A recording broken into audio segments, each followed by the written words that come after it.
వచ్చే మున్సిపల్ ఎన్నికలు ఉండొచ్చు, మళ్ళా నెక్స్ట్ 15 నెలలు 2 years తర్వాత అసెంబ్లీ ఎన్నికలు కూడా ఉండొచ్చు. దాంట్లో బీజేపీ జనసేన పొత్తు ఉంటుందా లేదా అని ఒక చర్చ నడుస్తుంది. నేనైతే జనసేన అధినేత శ్రీ పవన్ కళ్యాణ్ గారికి చెప్పేది ఒక్కటే, మీరు కూడా తెలంగాణలో జనసేన క్యాండిడేట్లు పెడితే చాలా బాగుంటుంది. ఎందుకంటే దాదాపు 2014 నుంచి మా వాళ్ళు కాంప్రమైజ్ రాజకీయం చేస్తున్నారు. దానివల్ల మా పార్టీకి చాలా అంటే చాలా నష్టం జరిగింది.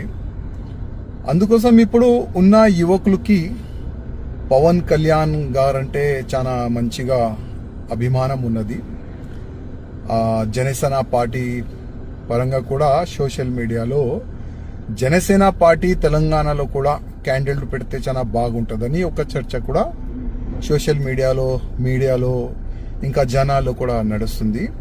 అందుకోసం దీనిపైన ఒకసారి ఆలోచన చేస్తే చాలా బాగుంటుందని మా పవన్ కళ్యాణ్ గారికి నా ఒక రిక్వెస్ట్ అనుకోండి, అభిప్రాయం అనుకోండి.